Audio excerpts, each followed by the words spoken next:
오늘 우리 함께 나눌 말씀의 제목은 우리에 대한 성도의 기도입니다. 우리 지금 계속해서 주기도문에 대해서 3주째 하고 있죠. 그래서 기도가 뭐라고 말씀드렸는가 하면 지난 시간에 하나님께 구하는 것이 기도다라고 말씀을 드렸어요. 뭐가 되든지 우리가 하나님 앞에 다 구할 수 있습니다. 물론 이제 거기에 우리가 영적인 어떤 기준을 가져야 하는 것들에 대해서도 말씀드렸는데, 기도는 거창한 것이 아니라 하나님 해주세요, 하나님 도와주세요 라고 이야기하는 것이 기도라고 말씀을 드렸습니다. 그렇다고 아무거나 기도할 수 있다라고 그랬나요? 무엇이든지 기도할 수는 있지만 아무거나 우리가 원하는 대로 기도하는 건 아니라고 말씀을 드렸어요. 그래서 예수님이 그걸 알려주기 위해서 제자들에게 뭘 가르치셨어요? 그렇죠. 우리가 흔히 알고 있는 주기도문이라고 하는 것을 알려주셨단 말이죠. 여기 마태복음에도 나오고 나중에 뒤에 넘어가면 누가복음에도 이것과 조금 버전이 다르지만 비슷하게 나와 있습니다. 그래서 그 예수님이 가르쳐 주신 기도를 우리가 배웁시다 라고 제가 말씀을 드렸어요. 왜? 세상의 다른 종교도, 심지어는 신이 없다라고 얘기하는 사람들도 어려운 때가 되면 기도는 한다 안 한다? 해요. 하지만 그거는 맞는 기도겠어요? 틀린 기도겠어요? 틀리는 기도예요. 거의 99.999% 틀린 기도예요. 왜요? 그들은 누구처럼 기도하기 때문에? 이방인들처럼 기도하기 때문에. 이방인들이 어떻게 기도했죠? 중언부언이 무슨 뜻이에요? 그냥 똑같은 말 여러 번 단순히 하는 정도가 아니라 예수 믿는 사람들도 여러 번 똑같은 기도할 수 있어요. 예수님이 그걸 나무라는 것이 아니라 여기서 중언부언은 내가 말을 많이 쌓으면 쌓을수록, 내가 정성을 많이 들이면 들일수록 하나님은 나에게 더 잘 들으신다라는 생각을 가지고 기도하는 것이 중언부언하는 기도라고 말씀을 드렸고, 또 지난주에 또 다른 이방인의 기도에 대해서 말씀을 드렸는데 혹시 기억나시나요? 염려 때문에 내가 걱정이 되니까 이 걱정에 대한 해결책을 하나님 좀 내놓으십시오. 이게 이방인의 기도라 그랬어요. 우리 믿음의 사람들의 기도는 그렇게 시작하지 않는다라 그랬죠. 이방인의 기도는 염려에 의해서 시작하지만 성도의 기도는 신뢰에 의해서 시작한다라고 말씀드렸어요. 기도 자리에 들어가는 순간 우리는 안 되는데 이거 어떻게 합니까가 아니라 하나님 당신이 예수 그리스도의 십자가의 죽음과 부활을 통하여 이미 모든 것을 다 이루셨습니다. 내가 부족하지만 성령의 능력을 힘입어 그것 믿게 되었습니다. 그 하나님의 은혜와 사랑이 내 인생을 앞으로도 영원토록 분명히 책임질 것을 신뢰하기 때문에 이 어려움의 시기에 나는 당신 앞에 신뢰의 마음으로, 믿음의 마음으로 엎드립니다. 주님 도와주시옵소서라고 이야기하는 거라 그랬어요. 그래서 이방인의 기도를 이야기할 때 뭐라 그래요? 무엇을 먹을까? 무엇을 마실까? 무엇을 입을까? 걱정하지 말라. 하늘 아버지께서 이 모든 것들은 이미 너희에게 얼만큼 있어야 되는지, 어떻게 있어야 되는지 다 아시느니라 라고 이야기하고 계셔요. 우리는 그걸 아시는 하나님 아버지를 신뢰함으로 나가는 거예요. 그래서 예수님이 주기도문을 가르치실 때에 제일 처음에 들어간 게 뭐였어요? 하늘에 계신 우리 아버지요. 원래 헬라어 성경 원어 본문의 첫 단어가 뭐라 그랬죠? 아버지. 아버지. 이게 안 되면 기도할 수 없는 거예요. 그냥 능력이 많은 신에게 이런 기도는 다른 데 가서 하세요. 성경의 하나님, 내가 예수 그리스도를 믿음으로 만나게 된 그 하나님 앞에 나아갈 때 우리는 그분을 누구로 여기고 나아가는 거예요? 아버지로 여기고 나아가는 거예요. 우리 아버지인 거예요. 내 힘으로는 아버지 될 수 없었는데 나를 위해서 죽으신 예수 그리스도의 십자가의 죽음 때문에, 그 공로 때문에, 그 보혈 때문에, 뚝뚝 떨어지는 그 보혈 때문에 우리는 예수와 함께 예수 옆에 붙어서 우리 아버지라고 부를 수 있는 거예요. 그리고 그분은 어디 계셔요? 하늘에 계십니다. 우리가 구할 때 엉뚱한 거 구할 수 있어요. 구해도 됩니다. 하나님 그거 가지고 당황하거나 놀라지 않으세요. 이것들이 아직도 못 깨달아? 그러지 않으셔요. 하지만 그분은 하늘에 계시기 때문에 우리보다 훨씬 더 선한 것을 알고 무엇이 중요한지 어떻게 되어야 되는지를 우리보다 정말로 100만 배, 1000만 배 비교할 수 없을 정도로 더 잘 알고 계시는 거예요. 나의 지혜는 너희의 지혜와 같지 않다라고 이야기하시잖아요. 그렇기 때문에 그 하늘에 계신 분이 하늘의 것으로, 즉 좋은 것으로, 영원한 것으로 우리에게 응답하시는 겁니다. 그래서 우리는 그분에게 기도하는 거예요. 그냥 아무 신에게나 기도하는 게 아니라 내 정성으로 내 스스로를 만족하기 위해서 기도하는 게 아니라 정말 살아계신 예수 그리스도의 아버지, 우리 아버지, 하늘에 계신 우리 아버지께 기도한다라고 하는 것이 제일 중요한 우선순위라고 말씀을 드렸습니다.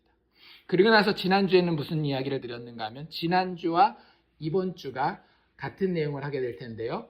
그렇다면 그 하늘아버지께 우리가 기도할 때에 어떤 내용으로 기도해야 될 것인가에 대해서 말씀을 드렸어요.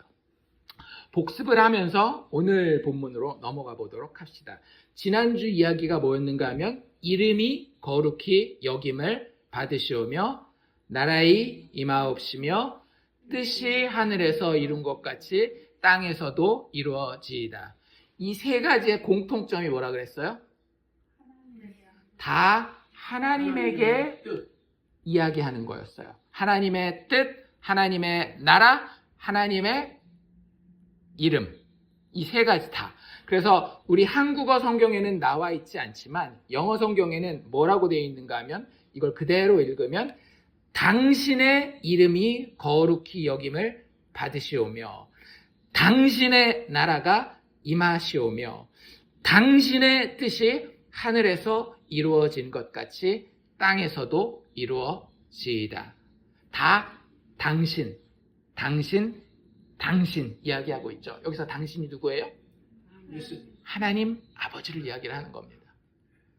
그렇기 때문에 여러분들이 예수 믿는 하나님의 거룩한 백성된 성도라고 한다면 기도의 우선순위, 제일 먼저 되는 기둥은 누구에 대해서 기도하는 거예요? 하나님에 대해서.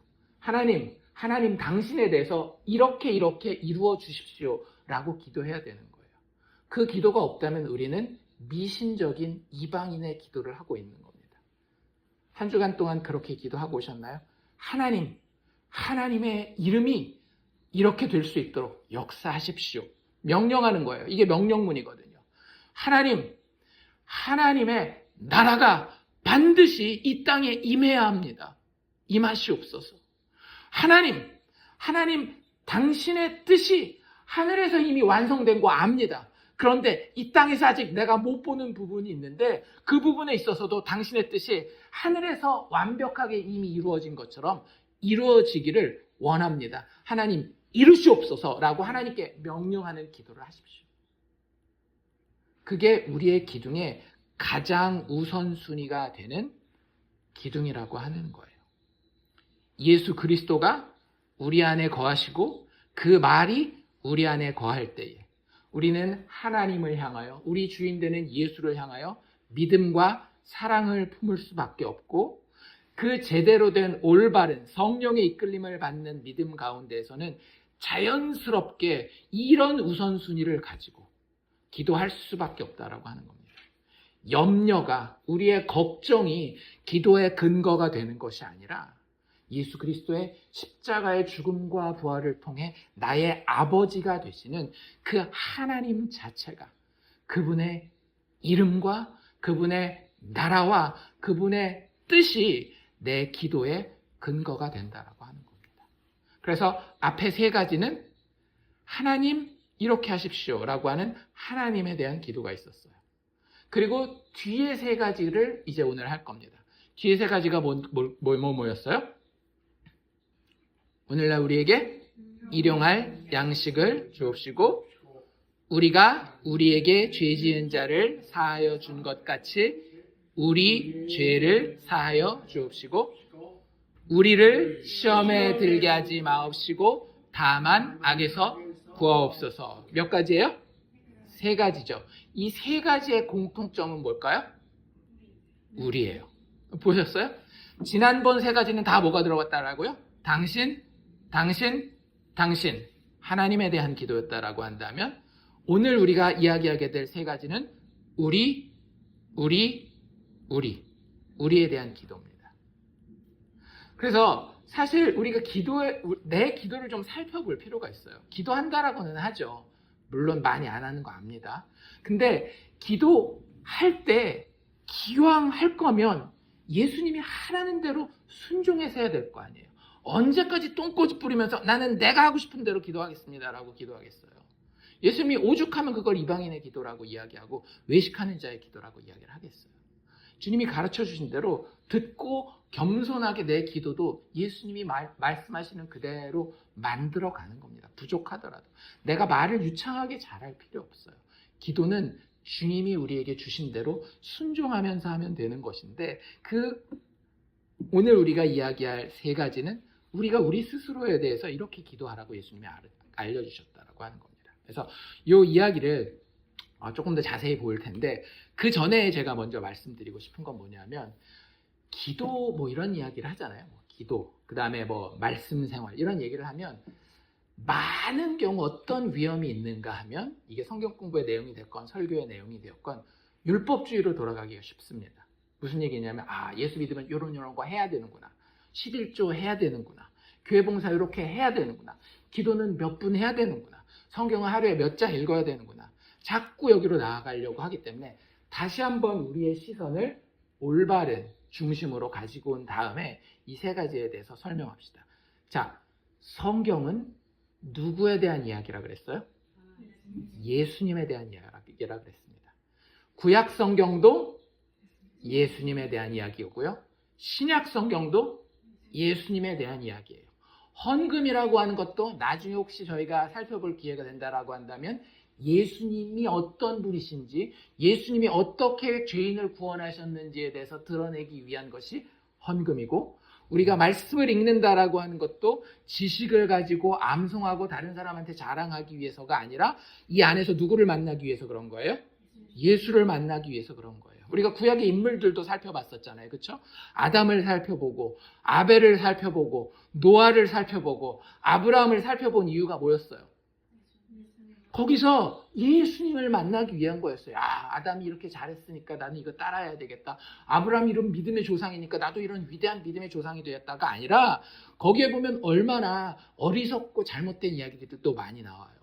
그 사람을 본받고 그 사람이 잘못한 거는 내가 따라하지 않는다라고 하는 단순히 규칙과 원칙, 율법에 대한 이야기를 하려고 하는 것이 아니라 구약 처음에 시작할 때부터 요한계시록 마지막 끝날 때까지 성경은 오직 누구만 드러내기 위해서 기록되었는가 하면 예수 그리스도만 드러내기 위해서 기록되어 있다라고 하는 거예요.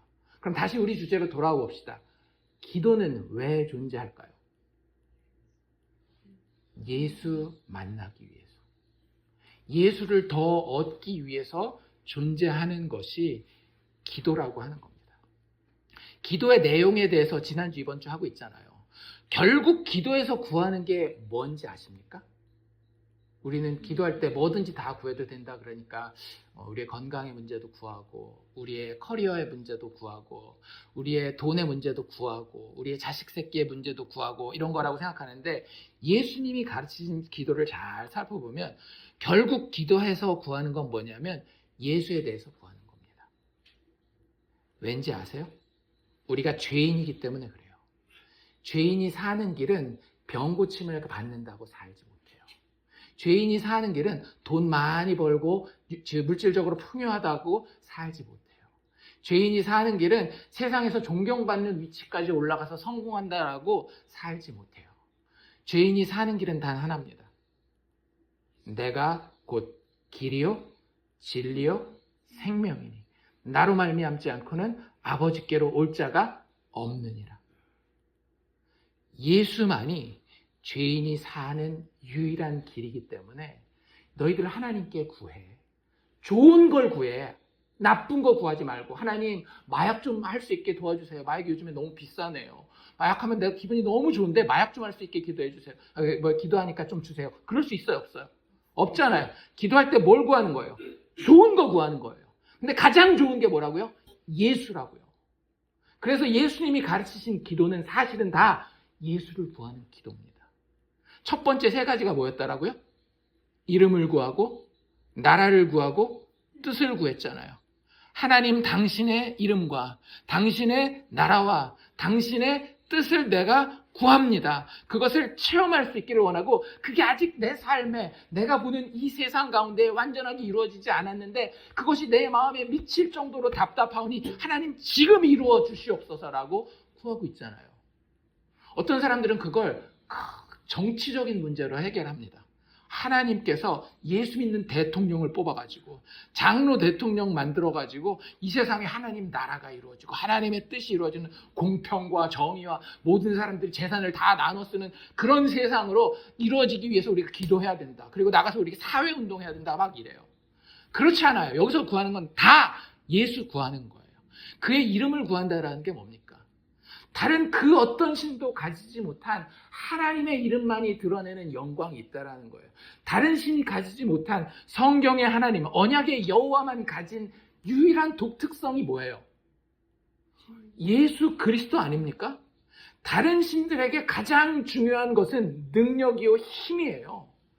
그들에게는 중요한 게 법입니다. 그런데 성경에 드러난 여호와 하나님은 구약에서부터 계속 누구를 예언했어요? 죄인들의 중보자 그리스도를 예언하잖아요. 니들 힘으로 안 될 거잖아. 내가 그리스도를 보낼게. 그리고 누가 왔어요? 예수가 왔어요. 세상 사람들은 그 신이 십자가에 못 박혀서 죽었다라고 하면 가장 수치스러운 일이에요. 하지만 기독교는 가장 영광스러운 장면을 어디로 끌고 갑니까? 십자가 위로 끌고 가잖아요. 이름이 거룩히 여김을 받으시오면은 하나님 다른 신들과 다르시죠. 당신의 이름이 드러내는 그 십자가가 정말로 세상의 다른 신들과 구별되는 그 자리에 있기를 원합니다. 귀하게 여김 받기를 원합니다. 내 안에서 세상과 똑같이 세상의 영광과 세상의 방식을 쫓아가고 있는 그 잘못된 것들을 무너뜨려 주시고 당신의 예수를 통한 그 이름의 영광이 내 안에서 귀중히 여김 받기를 원합니다. 하나님 그거 이루어 주십시오. 그거 만들어 주십시오. 제가 명령합니다 라고 구하는 것이 그 이름이 거룩히 여김을 받으시오며 라고 하는 기도예요. 예수 구하는 거라니까요. 나라에 임하옵시면 무슨 뜻이라 그랬어요? 하나님의 나라는 절대 우리가 세상에 나가서 도덕적으로 예수 믿는 사람들이 더 착하게 살고 예수 믿는 사람들이 더 영향력을 많이 미치고 금메달 따고 이래가지고 하는 거 아니라 그랬죠. 하나님의 나라, 지난주에 바로 살펴봤잖아요. 예수님이 뭐라 그랬어요? 내가 성령을 힘입어 귀신들을 내쫓은 것이면 하나님의 나라가 이미 너희 가운데 임하였느니라. 하나님의 나라는 어떻게 임하는 거예요? 예수의 오심으로 임하는 거예요. 나라에 임하옵시면 무슨 얘기냐면 예수님 능력으로 내 안에 임하시옵소서. 능력으로 나의 삶 가운데 임하시옵소서. 그러면 당연히 뭐가 같이 임하니까? 하나님의 나라가 같이 임하니까.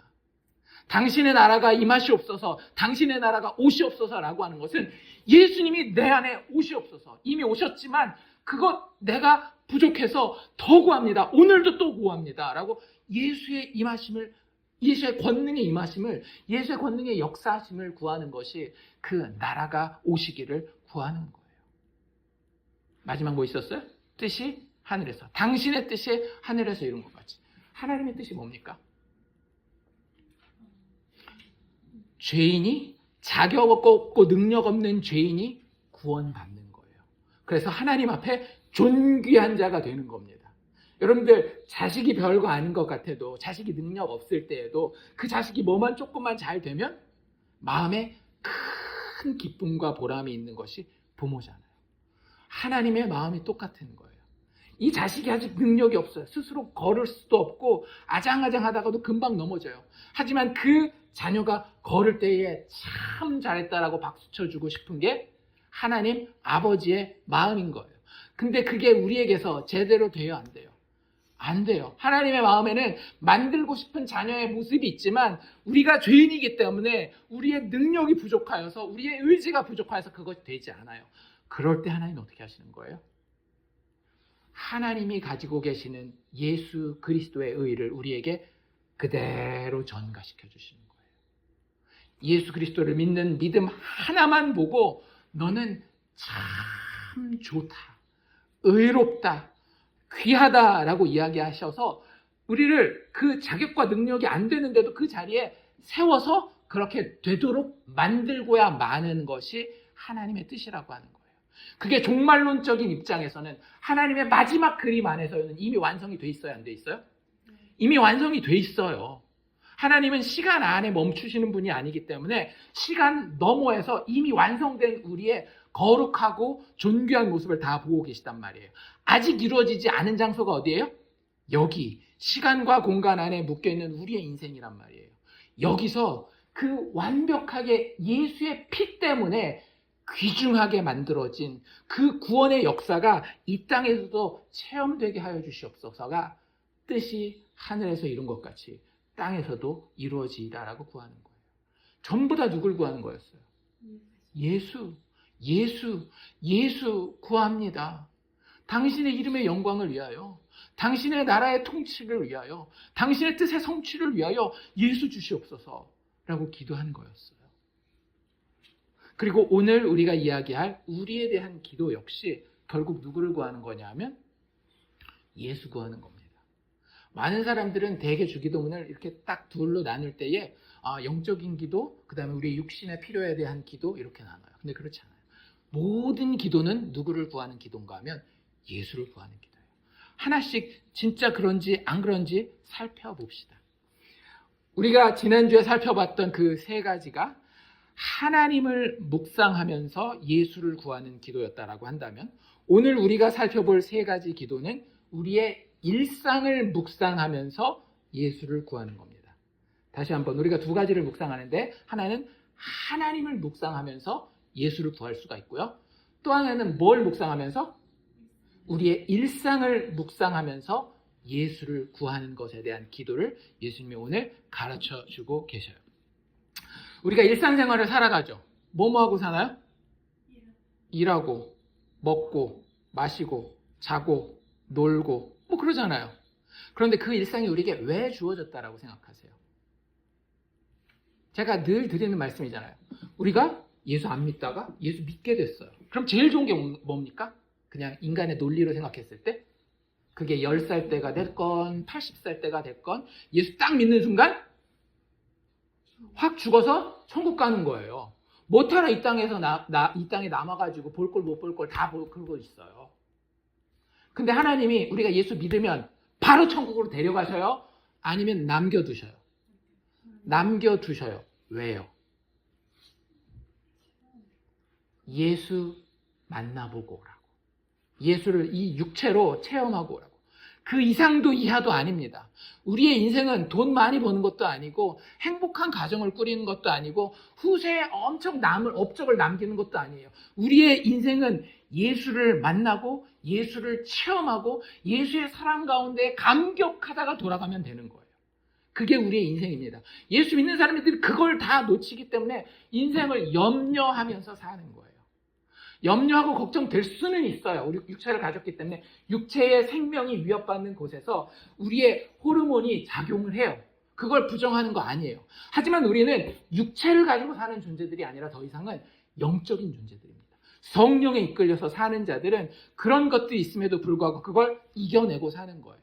그냥 막 내 결단과 이 열심을 가지고 나는 그러면 안 돼. 그게 아니라 늘 예수 십자가를 바라볼 때에 거기서 무슨 일이 이루어졌는지 거기서 드러난 하나님이 어떤 분인지를 묵상하고 깨닫고 그분 안에서 기도하고 그분의 말씀을 읽는 가운데에 인생이 이것이지 라는 것을 알고 사는 자들이 성도라고 하는 거죠.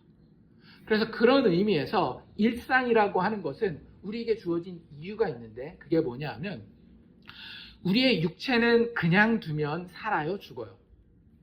죽어요. 안 먹고 있으면 죽어요. 청소 안 하고 있으면 병균 막 돌아서 죽어요. 여러 가지 우리의 생명을 위협하는 것들이 있어요. 그런데 그 생명의 위협으로부터 우리를 벗어나게 해주는 도구들이 있습니다. 그게 뭐예요? 음식, 집, 여러 가지. 인간관계도 없으면 우리가 사실은 죽어요. 살 것 같지만 이 세상에서 제일 심한 형벌이 뭐라 그래요? 독방에다가 가두는 거라 그러잖아요. 관계. 그러니까 우리의 이 육체의 생명을 필요한 그 양식도 필요하고 관계도 필요하고 또 인생을 정말로 사는 것처럼 살려면 성품도 필요해요. 진짜 내가 개 같잖아요. 그러면 내 인생 자체가 힘들어요. 내가 좀 괜찮은 성품을 가지잖아요. 그러면 내 인생도 그러잖아요. 끼리끼리 모이게 돼 있다라고. 성품이 괜찮으면 괜찮은 사람들이 모입니다. 100%는 아니겠지만 그런 것들이에요. 근데 이런 모든 것들이 우리의 육체의 생명을 살 수 있도록 더 번영하도록 만들어주는데 그게 다 뭐냐면 그림자예요. 우리의 육체의 생명은 결국엔 뭘 보게 하기 위함인가 하면 영혼의 생명, 영원한 생명, 우리가 맨날 이야기하는 영생을 보여주기 위해서 우리의 육체를 가진 상태에서 그림자로 주어지는 겁니다. 그래서 그 그림자의 실체가 되는 내 생명을 위해서는 양식이 필요하구나. 내 생명을 위해서는 올바른 관계가 필요하구나. 내 생명을 위해서는 내 스스로에게도 좋은 성품이 필요하구나 라는 것을 깨달았다라고 한다면 나의 영적인 생명을 위해서, 영원한 생명을 위해서 뭐가 필요하겠어요? 영혼의 양식이 필요할 것이고 올바른 영적 관계가 필요할 것이고 올바른 영적 성품이 필요하겠죠. 결국 그게 내 힘으로 될까요? 안 될까요? 내가 아무리 노력해도 나는 나의 스스로의 영적인 양식을 공급할 수 있는 자가 아닙니다. 내가 아무리 애쓰고 노력한다 할지라도 나는 내 스스로 영적인 관계를 제대로 정립할 수 없어요. 내가 아무리 정말로 세상의 그 도덕적인 모든 책을 다 읽고 세상 사람들 돌아가는 거 다 바라보고 공부한 다음에 착하게 한번 살아봐야 되겠다라고 해도 내 스스로는 하나님의 기준을 만족시킬 수 있는 성품을 가질 수가 없어요. 오직 우리가 그것을 만약에 얻을 수 있다라고 한다면 그것은 어디에서 얻어질 수 있는가 하면 예수에게서만 얻어질 수 있는 거예요. 그래서 그 세 가지를 오늘 예수님이 이야기하고 계시는 겁니다. 첫 번째 예수님이 우리에게 우리에 대한 기도로 가르쳐 주시는 것이 뭐예요? 오늘 우리에게 일용할 양식을 주시옵고. 우리의 육체의 생명을 위한 필요들이 있죠. 음식으로 대변되는 우리의 육체의 생명이 살기 위한 여러 가지 필요들이 있어요. 그거 놓고 구하라는 거예요. 여러분들의 육체의 생명이 위협을 받고 있습니까? 양식이 없어요? 그럼 양식 놓고 기도하세요. 기도해도 됩니다. 돈이 떨어졌어요? 렌트가 없어가지고 다음 달에 쫓겨나게 생겼어요? 그럼 그 렌트 낼 돈을 놓고 기도하세요. 육신의 생명을 위해서 내가 기도해야 될 여러 가지 것들이 있으면 하셔요. 하나님 그거 가지고 너 왜 이렇게 이방이냐, 뭐 먹을 거 마실 거 내가 기도하지 말라 그랬잖아. 그게 아니라 일단 기도를 하세요. 하나님 이게 없어서 내 생명이 위협받고 있습니다 라고 기도하면 되잖아요. 하나님 보고 이래라 저래라 하기 전에. 근데 그렇게 기도했을 때에 잘 한번 고민해 보시라고 하는 거죠. 내가 이것을 구했을 때에 단지 내 육체가 살기 위해서 기도하는 것인지 아니면 이것이 잘 묵상되어서 나의 영적인 부분의 양식이 되고 영적인 부분의 좋은 것으로 소화가 될 것인지를 고민해 봐야 된다라고 하는 거예요. 우리가 육의 양식에 대해서 구할 때에 하나님 들으십니다. 그리고 하나님이 생각할 때에 하늘에 계신 분이기 때문에 당신의 가장 좋은 때에 당신의 가장 좋은 것으로 우리에게 응답해 주셔요. 그 믿음을 가지고 기도하십시오. 믿는 사람이 그 정도 배짱도 그 정도 믿음도 없이 기도한다라고 한다면 하나님의 놀라운 일을 이 땅에서도 체험하지 못해요. 하나님 정말로 기적적으로 역사하시는 분이에요. 우리가 다룰 수 없어서 그렇지, 우리가 도깨비 방망이처럼 쓸 수 없어서 그렇지, 하나님 본인은 정말로 우리가 이래라 저래라 하지 않아도 우리에게 가장 좋은 것을 알아서 주시는 분입니다. 그런데 중요한 건 뭐냐면요, 하나님의 궁극적인 목적은 우리의 육신이 사는 데에 있지 않다라고 하는 거예요. 하나님 우리에게 뭘 주기를 원하세요? 영원한 생명, 영적인 생명을 주기를 원하신다라고 하는 거죠.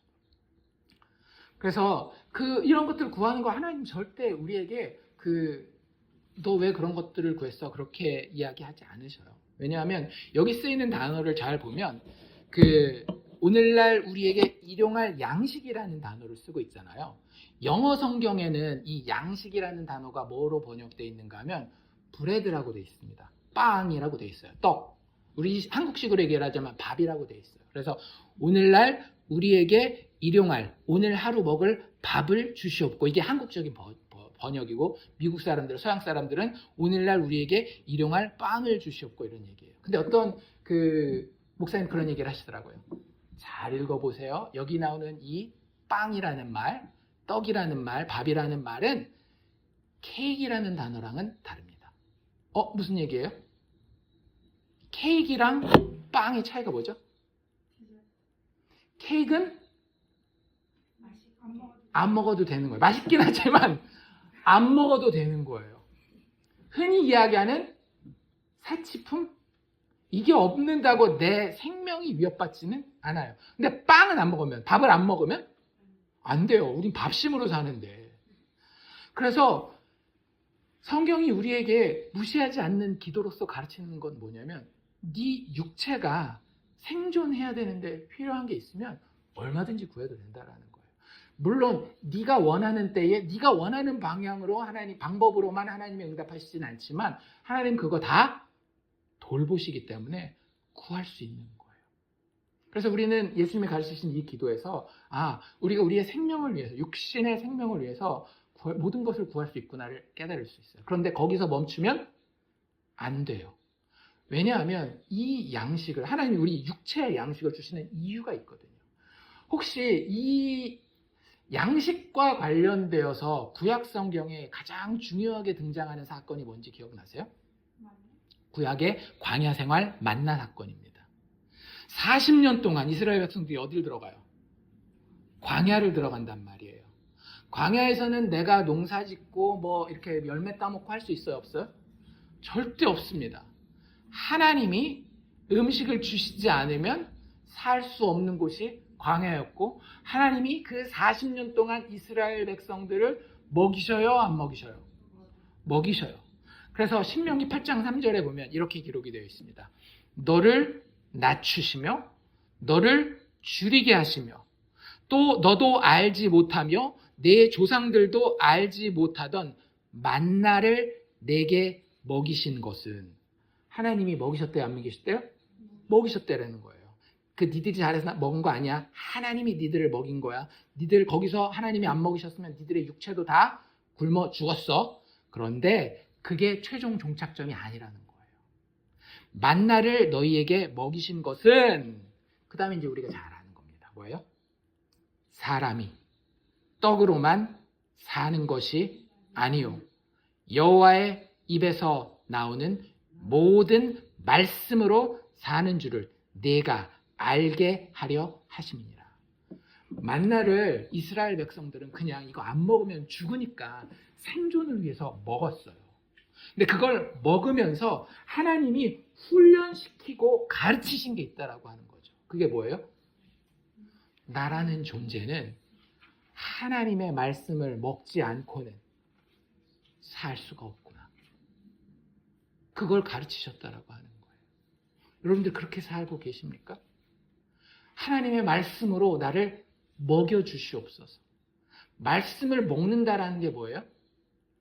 하나님이 말씀하시면 내가 그걸 믿음으로 받는 거예요. 그냥 귀에 들려서 그런 내용인가 보다가 아니라 하나님이 말씀하셨기 때문에, 그분이 전능자이시고 그분이 나를 사랑하는 아버지임을 알기 때문에 들리는 말씀대로 내 영혼이 믿으면 하나님 말씀을 먹은 거예요.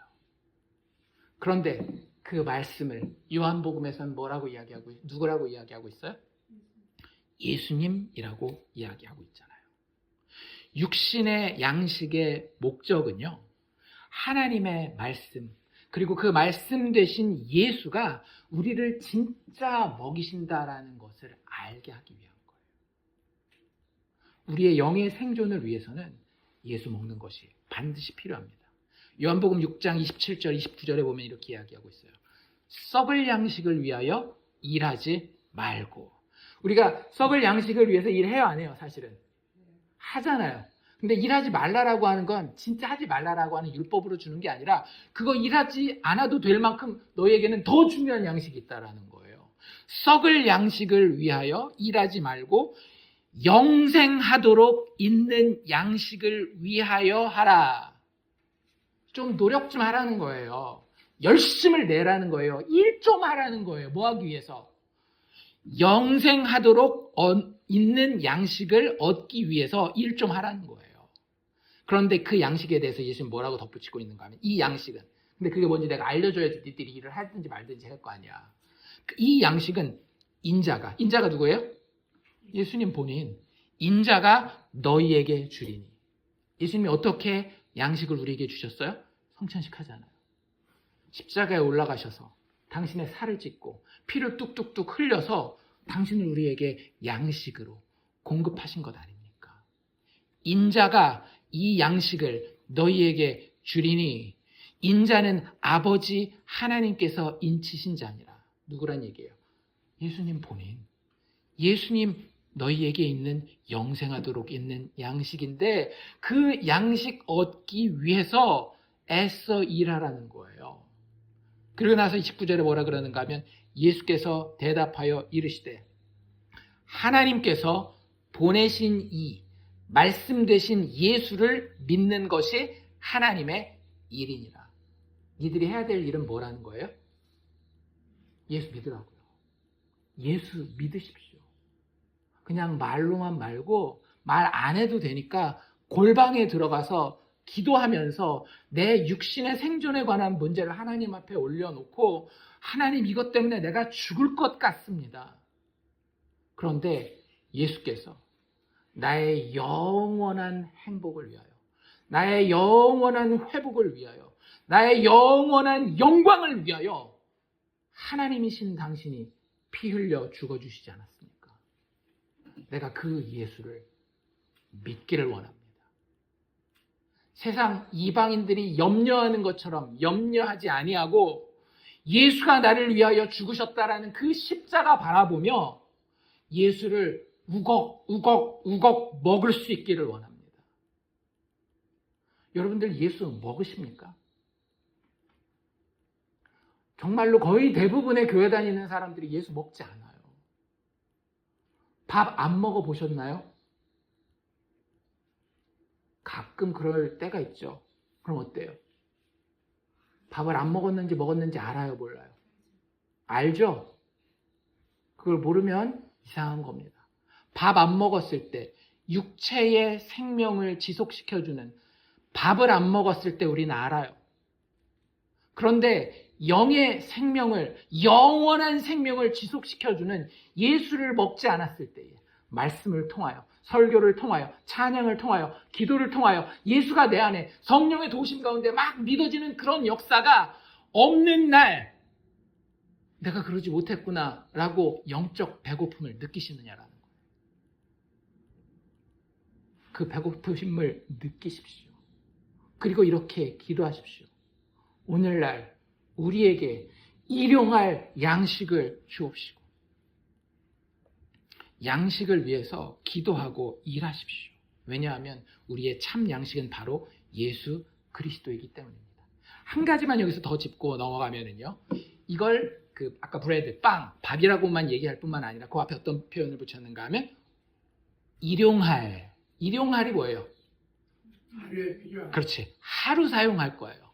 하나님, 저희 창고에다 좀 쌓아놓게 한 달치 좀 주십시오. 그래요? 안 그래요? 안 그래요. 양식이라고 하는 것은 매일 하나님께로부터 와야 하는 겁니다. 우리가 하루에 3번 밥 먹는 거, 이 비슷한 거 어디 나오는지 아세요? 다니엘이 하루에 3번씩 기도한 거. 3번씩 기도하십니까? 제가 율법적으로 몇 번 기도해라 그러는 건 아닌데 우리의 육체는 우리가 그렇게 끔찍하게 사랑해요. 뭐 밥뿐만 아니라 아까 얘기한 케이크까지 다 챙겨가지고 좋은 거 있다면 막 1시간씩 2시간씩 운전해서 가서라도 막 먹고 오잖아요. 영적인 양식을 우리가 그렇게 매일 하나님께로부터 오시는 참 양식 예수 그리스도를 필요로 하느냐라고 하는 거죠. 현대인들이 예수 믿기 쉽지 않습니다. 왠지 아세요? 배고픔을 모르기 때문에 그래요. 근데 이게 그냥 우리가 이렇게 해보니까 그런가 보다가 아니라 하나님이 정확하게 얘기하고 계셨어요. 신명기 8장에 보면 12절로 14절에 이런 이야기가 나와 있습니다. 아직 이스라엘 백성들이 광야에서 가나안 땅에 들어가기 전이에요. 근데 모세를 통해서 하나님이 이렇게 이스라엘 백성들에게 이야기하십니다. 네가 거기 들어가면 젖과 꿀이 흐르는 땅이잖아요. 이제는 먹어서 배부르고 아름다운 집을 짓고 거주하게 되며 또 내 소와 양이 번성하며 내 은금이 증식이 되며 내 소유가 다 풍부하게 될 때에 좋은 거예요, 안 좋은 거예요? 좋은 것처럼 보이죠? 그런데 우리 소유가 풍부하게 될 때 우리의 창고에는 양식이 많나요, 적나요? 창고에 뭔가 쌓여 있단 말이에요. 그럼 그때 일어나는 일이 뭔지 보십시오. 내 마음이 교만하며 내 하나님 여호와를 잊어버릴까 염려하노라. 현대인들이 왜 예수 믿는 것을 잘 못하는지 아십니까? 심지어는 교회에 와서도 여전히 나약해 빠져가지고 하나님 못 믿겠는데 어떻게 나 좀 도와주세요 이러고 있는지 아십니까? 풍부하게 살기 때문에 그런 거예요. 정말로 영적으로 배고프다라고 하는 것을 육적인 배고픔에서 알지 못했기 때문에 우리의 육체가 매일매일 양식 먹는 것 때문에 고민하고 있다라고 한다면 우리의 영혼도 금방 합니다. 내가 매일매일 잘 생각해 보세요. 한국이 1970년대, 80년대, 90년대 초반까지 그렇게 바쁘고 힘들게 살던 저희 어머니 아버지 세대가 막 진짜 8시, 7시 반까지 출근하고 저녁에 7시 넘어서 퇴근하고 그랬던 분들이 새벽 5시에 나가서 새벽기도 할 수 있었던 이유가 뭐예요? 그 당시에 더 체력이 좋아서? 아니에요. 밥 벌어먹고 사는 게 힘들었기 때문에 내가 이렇게 하지 않으면 죽는구나라는 걸 육체로 알았어요. 그러니까 그게 어디에 적용되는 거예요? 영적인 양식에도 적용되는 거예요. 우리가 소유가 풍부하고 다 가졌을 때에 우리의 영혼을 살펴볼 수 있기를 원합니다. 내 마음이 혹시 교만하여서 내 하나님 여호와를 잊어버리지 않았나. 더 이상 내가 예수 없어도 그냥 그래저래 살만하다라고 생각하고 있지는 않을까.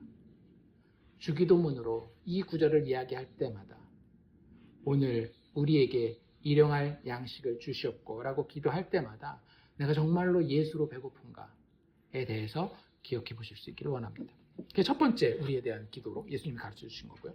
두 번째는 뭐예요? 우리의 죄를 사하여 주시옵고. 이게 두 번째 기도예요. 우리가 인생을 살아가다 보면 그 뭐라 그래야 될까? 이렇게 칼같이 탁탁탁 해가지고만은 살 수 있어요, 없어요? 절대 못 삽니다. 만약에 그랬다라고 한다면 나라는 존재가 지금 어른이 될 수가 없어요. 왜? 내가 아기였을 때 부모가 기준만 따져가지고 너 이거 했어 안 했어?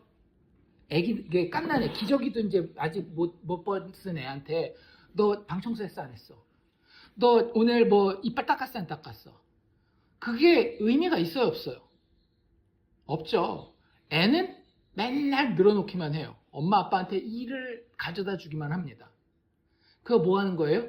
부모한테 빚지는 거예요. 그렇잖아요. 이 빚이 근데 성경에서 다른 단어로 바꾸면 뭔지 아십니까? 죄예요. 빚을 진다라고 하는 것을 성경은 정확하게 죄라고 이야기합니다. 우리가 하나님 앞에 죄인이라고 하는 건 뭐냐면 하나님 앞에 빚졌다라고 하는 거예요. 하나님 그걸 그렇게 썩 기분 나빠하시지는 않습니다. 부모가 자녀에게 빚지는 거에 대해서 그렇게 막 기분 나빠하지 않는 것처럼. 근데 문제는 어디 있는가 하면 그거에 대해서 당연하게 생각한다라고 하는 거죠. 근데 어쨌든 그 빚을 졌을 때 뭔가 손해가 생겼잖아요. 부모한테는. 애가 뭐 부모 뭐 신발을 망가뜨렸어요. 아니면 뭐 부모가 귀중하게 여기는 뭔가를 망가뜨렸어요.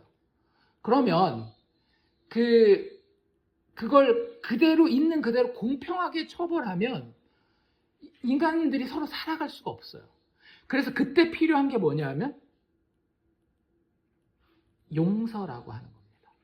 여기 죄를 사해 준다라는 표현이 있잖아요.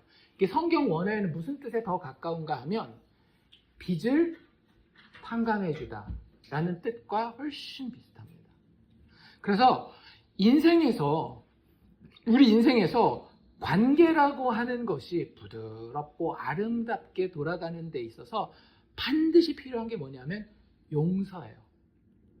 대부분 마음이 넓은 사람 혹은 윗사람들이 먼저 용서를 하는 게 그 집안과 공동체가 잘 돌아가는 비결입니다.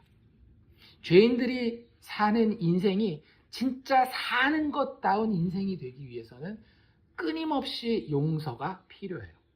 단 우리가 여기서 하나 짚고 넘어갈 건 뭐냐면, 이게 자꾸 이걸 오해하거든요. 이게 써있는 게 이렇게 써있기 때문에 그래요. 우리가 우리에게 죄 지은 자를 사하여 준 것 같이 우리 죄를 사하여 주옵시고, 그리고 14절 15절을 하니까 우리가 읽었죠. 14절 15절에 뭐라고 되어 있는가 하면, 너희가 사람의 잘못을 용서하면 너희 하늘 아버지께서도 너희 잘못을 용서하시려니와, 너희가 사람의 잘못을 용서하지 아니하면 너희 아버지께서도 너희 잘못을 용서하지 아니하시리라. 마치 뭐처럼 생각하는가 하면, 내가 내 주변에 있는 사람들을 용서하지 못하면 하나님이 나를 용서하지 않아서 천국에 못 가겠구나. 내가 왜 용서해야 돼요? 천국에 가기 위해서 내가 용서해야 되나 보다라고 생각하면 안 됩니다.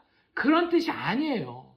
하나님은 그냥 우리가 용서했기 때문에 용서하시고 용서 안 했기 때문에 안 하는 게 아니라, 이 이야기는 하나님이 너희를 용서했기 때문에 너희를 그런 사람으로 만들어 가시겠다라고 하는 것이고, 또 너희가 인간 세상을 살아보니까 실제 용서라고 하는 것이 어떤 그 메커니즘으로, 어떤 원리로 돌아가는지를 보여주기 위해서, 그런데 그 원리보다 더 크고 자비로운 원리로 하나님께서 너희를 용서하신다는 것을 알려주기 위해서 이렇게 설명하고 있는 것이지, 그것이 우리의 구원이 조건이 되어서는 안 된다라고 하는 거예요. 어쨌든 그 이야기는 나중에 이야기할 기회가 있으면 좀 더 자세히 하도록 하고요. 죄인들이 사는 인생에서 그 인생이 진짜 사는 것다운 인생이 되기 위해서는 끝없는 용서가 필요해요. 그래서 하나님이 자기 이름을 걸고라도 니들 용서 안 하면 나도 용서 안 한다라고 거의 협박조처럼 들릴 정도로 우리에게 용서를 강요하는 것처럼 들립니다. 근데 그게 우리를 베껴먹고 우리를 억압하려고 하는 그게 아니라, 사실 우리가 인생을 살 때에 정말 제대로 흔히 이야기하는 행복한 삶을 살려면요, 용서하는 삶을 살아야 돼요. 저희 가정도 장상호가 맨날 용서하거든요, 저를. 그렇기 때문에 살았어요. 그나마 행복하다라고 느낄 수 있는 게, 한 사람의 죄사함이, 비탄감이, 용서가 그 가정과 공동체를 살리는 거예요. 그래서 이게 하나님에게 용서라는 것이 얼마나 중요한 주제인지를 우리가 인생을 살아가면서 배우게 되는 거예요. 해보십시오. 내가 용서했을 때 더 편한가? 용서 안 하고 마음이 꿍할 때 더 편한가? 마음이 꿍할 때 정의를 지키는 거예요. 근데 지옥을 사는 것 같습니다. 제가 그것 때문에 목회를 몇 번이나 포기하려고 그랬는지 모르겠어요. 마음이 꿍하고 용서가 안 되면은요, 주일날 설교도 못 하겠고 미치겠어요. 근데 이것저것 다 따지지 말고, 그래 됐다, 내가 그냥 그 손해를 다 감수하고, 그 불편함은 내가 그냥 다 감수하고 말지, 용서하잖아요. 그러면 그냥 인생이 살만해요. 그 용서라는 것이 하나님 앞에 얼마나 중요한 주제인지를 우리가 육체를 가지고 살면서 배우는 거예요. 근데 문제가 있어요. 문제가 뭐예요? 인생의 관계에서 용서하는 게 쉽습니까? 어렵습니까? 어렵다는 데 있어요. 이게 부모 자식 관계, 아니 부부 관계라도 마음이 한번 이렇게 되잖아요. 진짜 용서하는 게 쉽지 않아요. 용서해야 사는데 그 용서를 하는 게 쉽지 않아요. 아니면 내가 잘못한 입장에 있어요. 그럼 용서를 받아야 사는데 용서를 잘 안 해주잖아요, 사람들이. 그래도 제일 잘 용서해주는 게 부모님, 가족들, 이런 사람들이 용서해주지, 직장만 가도 칼 같잖아요. 이 용서라고 하는 것이 필요한데 내가 하는 것도 쉽지 않고 받는 거는 더더욱 어렵다라고 하는 거예요. 그래서 그 가운데 뭘 깨닫는 겁니까? 진정한 용서의 존재에 대해서 고민하고, 그것이 어디 있는지에 대해서 고민하게 돼요. 그리고 결국 우리는 어디에 나아가게 됩니까? 진정한 용서의 근원이신 예수 그리스도에게 나아가는 거예요. 우리의 이런 인간 수준에서의 용서의 좌충우돌 과정을 통해서 우리는 용서의 참된 영적인 의미를 깨닫게 되는 겁니다. 인간관계에서도요, 용서라고 하는 것이 성립하려면 두 가지가 필요한 거 아십니까? 뭐가 필요할까요? 아주 기술적으로, 아주 실용적인 의미에서 두 개가 필요해요. 이게 안 되면 말은 용서했지만 이게 뭐 나중에 결과가 그냥 용서 안 한 것처럼 이렇게 되기가 쉬워요. 이 두 가지.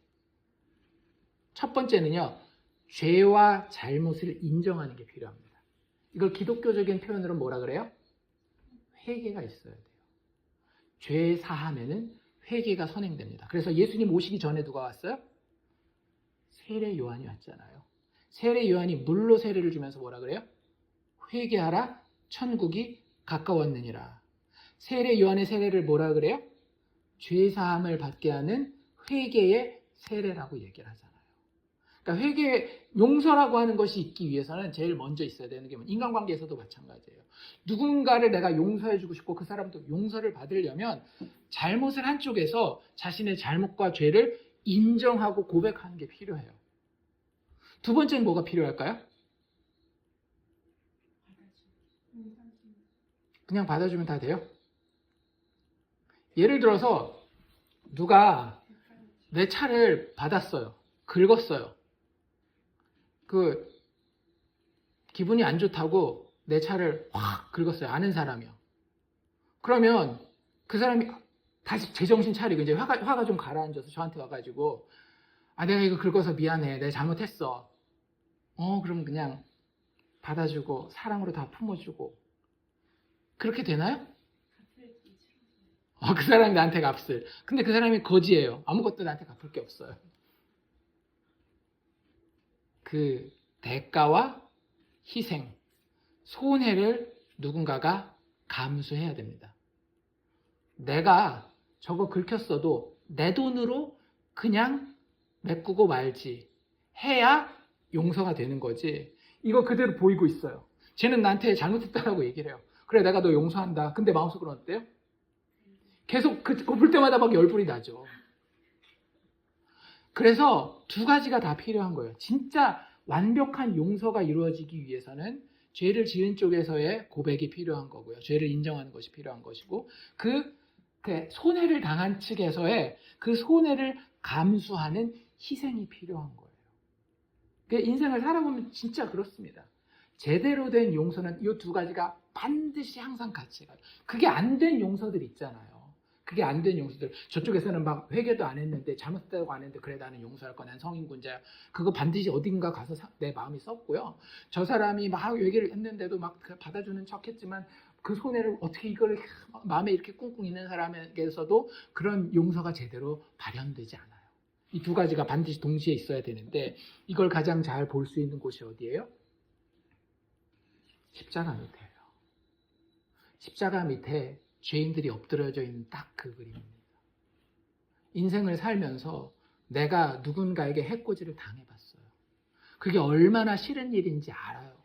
얼마나 그게 나한테 아픔과 통증과 손해를 가져다 주는지 알아요. 그런데 내가 그 똑같은 손해를 누구에게 입혔어요? 하나님께 입혔단 말이에요. 하나님의 피조물로서 하나님을 영화롭게 하지도 아니하고 마음과 뜻과 힘을 다하여 그 하나님을 사랑하지도 않음으로써 영광 받으셔야 되는 왕, 마땅히 존중받아야 되시는 아버지가 내 발톱에 때만도 못한 존재로 내려갔단 말이에요. 얼마나 큰 손해를 끼쳤습니까?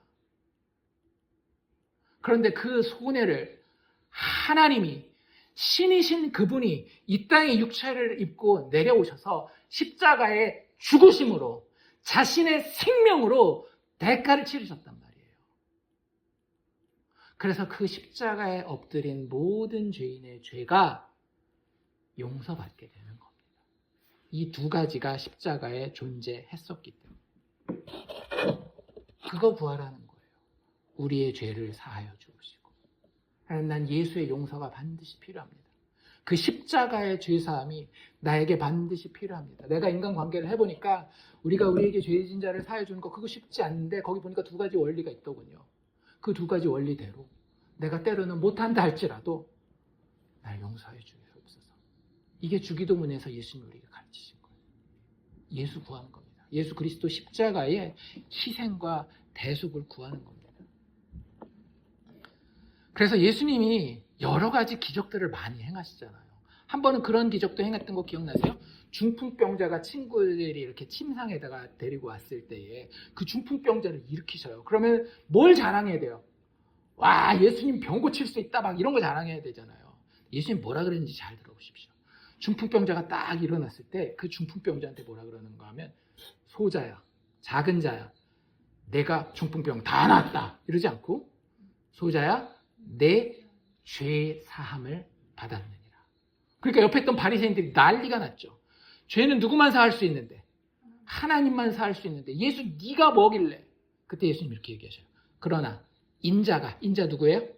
예수님.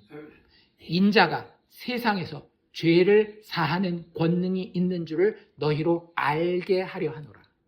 일부러 그렇게 얘기했다라는 거예요. 우리의 죄사함은 예수 그리스도를 통해서만 가능한 것이고, 예수님은 그것을 십자가에서 이루어 내셨다라고 하는 거죠. 오늘 우리에게 일용할 양식을 주셨고, 우리가 우리에게 죄 지은 자를 사하여 준 것 같이 우리 죄를 사하여 주셨고, 세 번째가 뭐예요? 우리를 시험에 들게 하지 마시옵고 다만 악에서 구하시옵소서. 악에 빠진다라고 하는 게 뭘까요? 나쁜 길로 가는 거죠. 나쁜 길로 가는 사람들 성품이 어때요? 나빠요. 성품이 참 나쁩니다. 악한 사람이에요. 그렇잖아요. 악한 사람이 되게 성품이 좋다? 그런 건 없어요. 악한 사람은 성품이 악하기 때문에 악한 행동으로 드러나는 거예요. 그런데 예수님 뭐라고 기도하고 계시는가 하면, 악한 곳에서, 악한 성품에서 나를 구해 주시옵소서라고 이야기해요. 우리의 삶을 거룩한 성품 가운데에 하나님이 견인해 주시도록, 이끌어 주시도록. 사람이 태어날 때 악합니까? 선합니까? 악합니다. 태어날 때부터. 의인은 없나니? 하나도 없다 그랬잖아요. 그러니까 악한 거예요. 애기들이 선해가지고 응애 태어났을 때 부모님 먼저 드시죠 그래요? 아니면 자기 먼저 먹으려고 그래요? 자기부터 먼저 먹으려고 그래요. 애기들 보면은요, 예쁘고 귀여울지는 모르겠지만 얼마나 자기중심적이고 얼마나 이기적인지 몰라요. 나중에 교육을 받아서 우리가 그렇게 하면 딴 사람들이 싫어하는구나, 그러면 내가 또 멀리 장기적으로 보면 손해볼 수도 있구나, 그래서 그걸 안 하는 걸 뿐이지, 인간의 본능은 아주 이기적이고 나만 아는 거예요. 그걸 우리는 악이라고 이야기를 합니다. 그 악한 성품이 우리의 평생을 이끌고 가는 거예요. 죄인들은 누가 없으면, 구원자 예수가 없으면. 그래서 야고보 사도는 이렇게 이야기하죠. 1장 14절 15절에서 야고보가 뭐라고 얘기를 하는가 하면, 오직 각 사람이 시험을 받는데요. 우린 시험 받으면 뭐라 그래요? 하나님 왜 저를 이렇게 시험하십니까? 조금 나은 사람들은 하나님은 시험을 안 하신다니까 왜 이렇게 마귀가 나를 시험하나 이렇게 생각하잖아요. 근데 야고보는 아주 분명합니다. 오직 각 사람이 시험 받는 것은 자기 욕심에 끌려 미혹됨이니. 왜 시험 받아요? 자기 욕심 때문에 그러는 거예요. 자기 욕심 때문에. 욕심이 잉태한 즉 죄를 낳고, 죄가 장성한 즉 사망을 낳느니라. 우리는 하나님의 성품을 따라 지어져서 하나님의 형상을 닮아가도록 만들어졌지만, 우리의 욕심 때문에 성품이 망가져서 악을 향해 나아갈 수밖에 없는 죄인들이라고 하는 거예요. 그걸 우리 스스로 극복을 할 수가 있어요? 없어요? 없어요. 그걸 극복하기 위해서 인간 역사에는 교육도 있었고 도덕과 윤리라는 것도 존재했던 거예요. 경찰력이라고 하는 것도 그래서 존재하는 겁니다. 나라의 그 규모로 본다라고 하면 군대라고 하는 것이 그런 것 때문에 이 선하지 못한 악한 인간의 성품들을 어떻게 잘 이렇게 좀 막아보려고 하는 여러 가지 도구들이 있는 거예요. 그걸 위해서 애쓰잖아요. 학교에 가서 수업 듣기 싫지만 수업 듣고요. 뭐 그 도덕, 윤리 이런 거 법 지키는 거 어렵고 힘들고 나한테 손해되는 것 같지만 그래도 막 지키려고 하잖아요. 근데도 가끔 가다가 운전하다 보면 과속할 때도 있고 빨간 신호까지는 아니지만 거의 빨간 신호 다 된 상태에서 슉 지나가는 경우도 있고 그러잖아요. 우리 성품은요, 항상 누구 편하게 작동하게 돼 있는가 하면 나 편하게 작동하게 돼 있어요. 근데 결국에는 그 나 편하고자 작동해서 그걸 그대로 내 행동으로 다 해버리면 나한테도 문제가 되고 내가 살고 있는 세상도 문제가 되는 거예요. 나 하나쯤이야 거짓말 지금 잠깐 이렇게 하면 괜찮지. 요즘에 그 뉴욕에서 계속 그 데이케어 서비스에서 난리 나는 이유가 뭐예요? 데이케어 막 IRS에서 와가지고 사람들 잡아가고 벌금 때리고 막 이러는 이유가 뭐예요? 나 하나쯤은 돈 좀 받아가지고 데이케어 다녀도 되겠지라고 생각했는데 나 하나쯤이 아닌 거죠. 나라 재정이 다 박살나게 생겼어요. 그러니까 그거 진짜 하나의 예고, 우리가 부모님한테 진짜 배우자한테 뭐 신실하지 못하고 정직하지 못하고 이런 것들 다 있잖아요. 이게 다 우리의 악함 때문이라고 하는 거예요. 그래서 그걸 위해서 노력은 하지만 잘 돼요? 안 돼요? 잘 되지 않아요. 그것을 위해서 처벌도 있고 막 이런데 결국은 잘 되지 않아요. 그걸 우리가 육체의 인생을 살면서 뼈저리게 느끼는 겁니다. 이 성품의 문제가 진짜 쉽지 않은 문제구나. 그런데 이 육체의 성품보다 더 중요한 건 뭐냐면 우리의 영적인 성품이에요. 하나님을 향해서 하나님을 경외할 줄 알고 하나님을 신뢰할 줄 알고 하나님을 사랑할 줄 알고 하나님을 하나님으로 대접하는 그 성품, 그게 선 중에 가장 큰 선인데 우리는 우리 욕심 때문에 시험에 빠지고 그 하나님을 멀리하는 악, 즉 죄를 향해 나아가게 된다라고 하는 겁니다. 그게 우리의 힘으로 극복이 돼요? 안 돼요? 안 돼요. 그래서 뭐라고 기도하는 건가 하면 우리를 시험에 들게 하지 마시고 누가 해줘야 된다라는 거예요. 하나님께서 해줘야 된다는 거예요. 다만 악에서 구하시옵소서. 예수 그리스도가 하나님의 능력으로, 성령의 능력으로 우리의 성품을 악에서 떠나 시험에 들지 않도록 견인해 주셔야 된다라고 하는 거예요. 그 두 가지 방식이 여기 예수님이 묘사하고 있는 이 방식입니다. 하나는 시험에 들지 않도록 보호해 주는 거예요. 우리 도둑질 하나도 안 하고 사셨죠? 도둑질 해보셨어요? 안 해보셨죠? 도둑질 하는 사람들이 있어요. 그렇죠? 그 사람들 왜 그럴까요? 물론 마음이 특별히 나쁜 사람들도 있지만 어떤 나라는요, 가면 도둑질이 그냥 평범한 경우들이 있어요. 내가 만약에 그 나라 가서 살면 나는 도둑질 할까요? 안 할까요? 확률적으로 도둑질 할 가능성이 큽니다. 도둑질 할 시험에 드는 거죠. 내가 지금 도둑질 하고 있지 않다라고 한다면 내가 잘나서 그 시험을 잘 견딘 게 아니라 누군가가 나로 하여금 그 시험에 들지 않도록 보호해 주셨기 때문에 그런 거예요. 그게 그리스도께서 죄인을 거룩하게 견인하시는 한 가지 방법이에요. 시험으로부터 보호해 주신다라고요. 그리고 내가 막상 진짜 악한 죄를 지어서 구렁텅이에 빠져 있는 경우도 있을 수 있겠죠. 거기서 못 빠져나오는 사람들도 많습니다. 마약하고 그 알코올 중독하고 이런 사람들 중에서 빠져나오는 사람보다 못 빠져나오는 사람들이 더 많아요. 근데 그 가운데 빠져나오는 사람들 있잖아요. 세상의 방법으로도 빠져나올 수 있습니다. 그런데 뭐가 되든지 간에 그 어떤 악 가운데 빠졌을 때 나오는 게 참 쉽지 않을 때에, 특별히 우리가 하나님을 향해서 악을 가지고 있을 때에 그 악에서 구원해 주시는 것이 예수님이 우리를 지키시고 우리의 성품을 하나님 앞에서 선하게 만들어 가시는 방법이라고 하는 거예요. 그래서 우리에게 돕는 손길들을 보내셔요.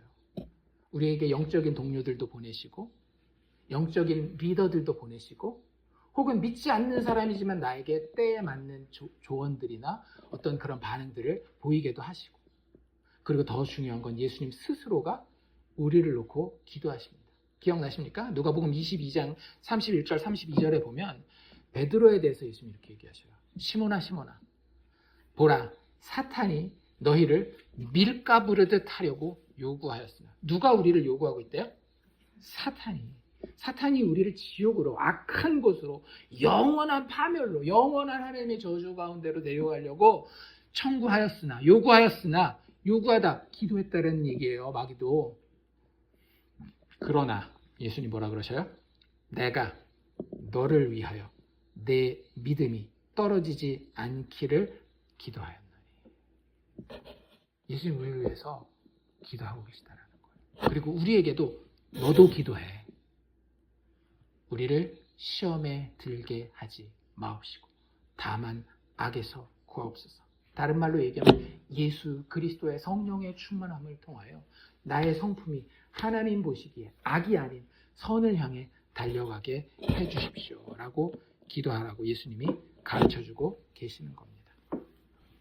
말씀을 마무리합시다. 세 가지 뭐였어요?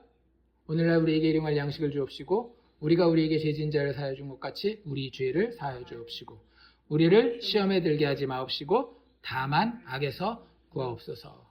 이게 다 예수님이 우리 기도하는 중에 니네들 스스로를 위해서 우리를 위해서 기도해라라고 알려주신 것들이라고요. 왜 예수님이 이런 기도를 우리에게 가르치셨을까요? 예수님 우리 아끼고 사랑하시기 때문에 그런 겁니다. 우리한테 진짜 필요한 거는 빵, 케이크 혹은 세상에서의 인정, 세상에서의 도덕적인 고결함이 아니라는 거예요. 우리한테 진짜 좋은 것은 하늘 것이요, 영적인 것이요, 영원한 것이요, 그리고 예수 그리스도 그 자체라고 하는 거예요. 그거 놓고 기도하라는 거예요. 너희의 일상의 삶을 살면서 너희의 필요와 너희의 관계와 너희의 성품에 대해서 직접 몸뚱아리로 부딪혀 보면서 나의 영원한 삶에 예수가 이렇게 필요하겠구나라는 것을 깨닫고 구하라고 하는 겁니다. 그래서 누가복음 11장 13절에 이렇게 돼 있어요. 우리 마태복음 버전으로 지지난주에 암송했었던 건데 누가복음은 조금 다릅니다. 앞에는 그래서 다 아실 텐데 뒤에가 조금 다를 거예요. 너희가 악할지라도 좋은 것으로 자식에게 줄 알거든. 이거 했던 거죠, 마태복음에서. 근데 누가복음도 거의 비슷하게 나오는데 조금 달라요. 뭐가 다른지 찾아보십시오. 너희가 악할지라도 좋은 것을 자식에게 줄 알거든. 하물며 너희 하늘 아버지께서 구하는 자에게 무엇을? 좋은 것을 주시지 않겠느냐. 이거 마태복음. 똑같은 건데 누가복음에는 뭐라고 그랬는가 하면 너희 하늘 아버지께서 구하는 자에게 좋은 것이라는 단어 대신 이 좋은 것이 우리가 뭔지 모를까봐 누가복음엔 정확하게 이야기합니다. 그게 돈인지 건강인지 성공인지 뭐라고 돼 있어요? 너희 하늘 아버지께서 구하는 자에게 성령을 주시지 않겠느냐. 성령이 누구 영이에요? 예수 그리스도의 영. 예수를 알고 예수를 사랑하고 예수를 체험하게 하는 그 성령을 기도하는 자에게 구하는 자에게 주시지 않겠느냐 말이에요. 그래서 그거 구하게 하신 겁니다. 오늘날 우리에게 일용할 양식을 주옵시고 우리가 우리에게 죄진 자를 사하여 준 것 같이 우리 죄를 사하여 주옵시고 우리를 시험에 들게 하지 마옵시고 다만 악에서 구하옵소서. 기도의 내용의 최종 결론은요. 좋은 것 구하라는 거예요. 성령 구하라는 거예요. 성령을 통해서 역사하실 지금도 살아계신 부활의 예수 그리스도 구하라고 하는 겁니다. 그러니 기도 중에 우리의 일상의 기도 중에 주님께서 허락하신 이 모든 일상을 깊게 영적으로 묵상하면서 그 가운데에 반드시 필요할 수밖에 없는 예수 그리스도를 발견하고 간절히 구하는 우리들이 다 되기를 주의 이름으로 축원합니다.